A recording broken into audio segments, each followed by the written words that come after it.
নমস্কার। যুক্তি তর্ক সঙ্গে অর্কয় আপনাদের স্বাগত। আপনাদের সঙ্গে আমি অর্কপ্রভ সরকার। বাংলাদেশের অন্তর্বর্তী সরকারের প্রধান উপদেষ্টা, নোবেল জয়ী, শান্তির নোবেল জয়ী ডক্টর ইউনূসের আসল মনোবাসনাটা ঠিক কি? একটা জিনিস ঠিক, ইউনূস পদে আসলে পদ ছাড়তে চায় না, আইন কানুনকে বৃদ্ধাঙ্গুষ্ঠ দেখিয়ে আঁকড়ে থাকে পদ। একবার চেয়ারে বসলে ও কিন্তু চেয়ার ছাড়ে না। ঠিক যেভাবে গ্রামীণ ব্যাংকের ম্যানেজিং ডিরেক্টরের পদ ও 11 বছর বেআইনি ভাবে আঁকড়ে ছিল, তারপর আদালতের নির্দেশে ও পদ ছাড়তে বাধ্য হয়। দেহত্যাগ না করলে পদত্যাগ করে না। এই ক্যাটেগরির লোক হচ্ছে ইউনূস। এই যে মাইক্রো ক্রেডিট, এই ব্যবসা ফেঁদে ইউনূস বাংলাদেশের গরিব মানুষকে যে কি প্রতারণা অত্যাচার করেছে, এটা বাংলাদেশের মানুষ জানেন। কিন্তু বিদেশে ও নিজেকে সমাজ সংস্কারক হিসাবে তুলে ধরেছে।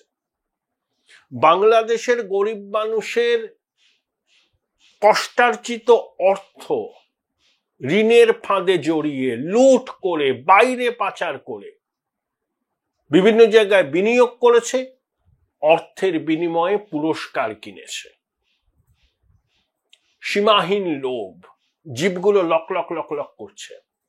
ও বহুদিন ধরেই চায় যে বাংলাদেশে ও রাষ্ট্র ক্ষমতায় আসীন হবে। 2007 সালে একবার চেষ্টা করেছিল, যখন মঈনুদ্দিন ফখরুদ্দিনের সরকার সেনাপ্রধান তাকে অনুরোধ জানিয়েছিলেন আপনি তত্ত্বাবধায়ক সরকারের প্রধান হোক, নির্বাচনটা সুষ্ঠুভাবে যাতে হয় সেটা দেখুন। ইউনূস বলেছেন না না, আমাকে অন্তত 6 বছর সময় দিতে হবে, ও সংস্কার করবে।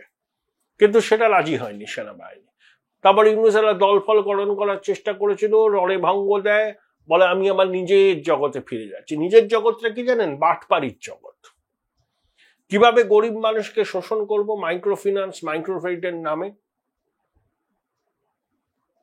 দেশের অর্থ বিদেশে পাচার করব, কর দেব না, কর্মীদের পিএফ এর টাকা মেরে দেব, সমস্ত সরকারি ক্ষেত্রে নিজের গ্রামীণ ব্যাংক, গ্রামীণ টেলিফোন, গ্রামীণ বিশ্ববিদ্যালয়কে অগ্রাধিকার দেব। ইউনূস তো ক্ষমতা এসে কি করেছে? নিজের নামে কর্মকূপ করেছে। গ্রামীণ ব্যাংক 29 সাল পর্যন্ত কর দেবে না ঠিক করেছে। ইলন মাস্কের সংস্থার সঙ্গে যে চুক্তি হবে সেটাও হবে ইউনূসের সংস্থার মাধ্যমে। অর্থাৎ লুটে পুটে খাচ্ছে। এখন পরিস্থিতি এলোমেলো, ওর সুযোগ হয়েছে লুটে পুটে খাওয়া। তবে শুধু একটা জিনিস বুঝেছে যে নির্বাচনের মাধ্যমে ও কোনোদিন রাষ্ট্র ক্ষমতা দখল করতে পারবে না। কারণ ইউনূসের দল, ওই জাতীয় নাগরিক পার্টি, যখনই নির্বাচন হোক তাদের শোচনীয় ফলাফল হবে। জামাত যতই লম্পজম্প করুক, বাংলাদেশে জামাতের গ্রহণযোগ্যতা কিছু মানুষের মধ্যে, সার্বিকভাবে বাংলাদেশের মানুষের মুক্তিযুদ্ধের প্রেরণা আছে। তারা ওই জামাতকে মনে করে মুক্তিযুদ্ধ বিরোধী শক্তি। কিন্তু মুক্তিযুদ্ধ বিরোধী শক্তির সরকারই তো এখন। তাই তারা চেষ্টা করছে প্রশাসনের সর্বস্তরে তাদের নিয়ন্ত্রণটাকে পাকাপাকিভাবে কায়েম করতে। কিন্তু নির্বাচন আজ না হয় কাল হবে, এবং তাতে জামাত যদি আশা করে তারা রাষ্ট্র ক্ষমতায় আসবে জাতীয় নাগরিক পার্টির সঙ্গে জোট করে, মূর্খের স্বর্গে বাস করছে। নির্বাচন হলে বিএনপির ক্ষমতায় আসার সম্ভাবনা উজ্জ্বল। তখন ইউনূসের কি হবে? ইউনূসকে রাষ্ট্রপতি করবে না, এটা ইউনূস বুঝে গেছে। বিএনপির সঙ্গে তাদের সম্পর্ক এখন খুব তিক্ত, কারণ বিএনপি ইউনূসের খেলাটা ধরে ফেলেছে। তাই বিএনপি ইউনূসকে কোনোভাবেই রাষ্ট্রপতি করবে না। তাহলে ইউনূসকে তারা সম্মানজনক পুনর্বাসন পেতে হবে। সেটা কি? দেখুন, অ্যান্টনিও গুতেরেস, যিনি রাষ্ট্রপুঞ্জের মহাসচিব, তিনি পর্তুগালের বিদেশমন্ত্রী ছিলেন। 1995 থেকে 2002 পর্যন্ত পর্তুগালের প্রধানমন্ত্রী ছিলেন। তারপর রাষ্ট্রপুঞ্জের বিভিন্ন গুরুত্বপূর্ণ দায়িত্ব সামলেছেন, এখন তিনি রাষ্ট্রপুঞ্জের মহাসচিব। ইউনূস চাইছেন যে গুতরেসের পরে তাকে যেন রাষ্ট্রপুঞ্জের মহাসচিব হিসাবে নিয়োগ করা হয়। সেই জন্য ইউনূস তার প্রভুদের কথা অক্ষরে অক্ষরে মেনে চলছেন। সেই প্রভুরা বলেছে যে মায়ানমারে আরাকান আর্মির হাতে ক্ষমতা যাতে যায়, সেটার জন্য বাংলাদেশকে সক্রিয় হতে হবে, হিউম্যান করিডোর দিতে হবে যাতে আরাকান আর্মিকে লজিস্টিক্স দেওয়া যায়।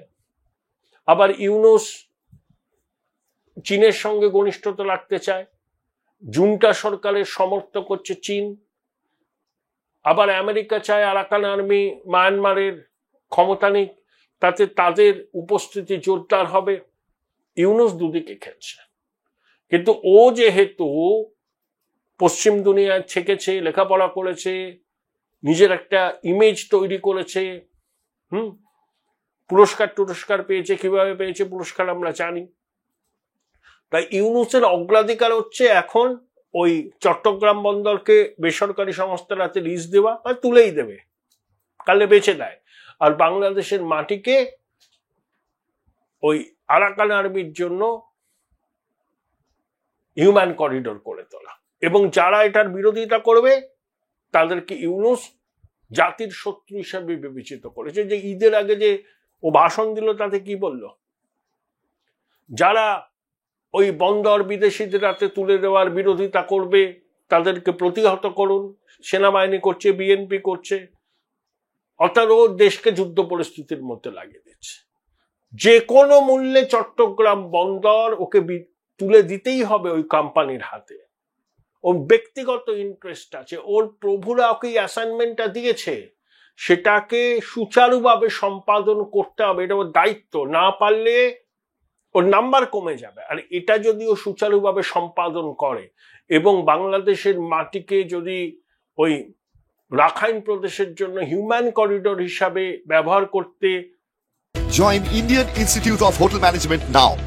Right choice, right decision. দেওয়ার ব্যাপারে ও শেষ পর্যন্ত সফল হয়, তাহলে ওর বিদেশি প্রভুদের কাছেও বলতে পারবে, দেখো তোমরা যা বলেছিলে আমি করেছি, এবার আমাকে ওই প্রাইস পোস্টটা দাও। সেটা কি, যে অ্যান্টনিও গুতরেসের পর রাষ্ট্রপুঞ্জের মহাসচিব হবে। এটাই হচ্ছে ওর আসল প্ল্যান। কারণ প্রথমে এই প্ল্যানটা ওর ছিল দীর্ঘদিন, এখন ক্ষমতায় এসেছে কিন্তু এটা অসাংবিধানিক, অনির্বাচিত। ও জানে নির্বাচন হলে ওকে গদি ছাড়তে হবে, এবং যে দলই আসুক, মানে বিএনপি ওকে রিহ্যাবিলিটেট করবে না। তাহলে ইউনূস কি করবে? ওকে যারা সম্মানজনক পুনর্বাসন চাই, ওকে সম্মানজনক পুনর্বাসন ওর বিদেশি প্রভুরা দিতে পারে, কিন্তু শর্ত, বিদেশি প্রভুরা যে কাজের দায়িত্ব দিয়ে তাকে পাঠিয়েছে বাংলাদেশে, সেই কাজটাকে একেবারে নিখুঁতভাবে সম্পাদন করতে হবে। সেটা যদি হয়, তাহলে ইউনূস যে পদটা চাইছে রাষ্ট্রপুঞ্জের মহাসচিব হতে অ্যান্টনিও গুতরেসের পরে, সেই ব্যাপারে সিরিয়াসলি ভাবনা চিন্তা করবে ইউনূসের প্রভুরা।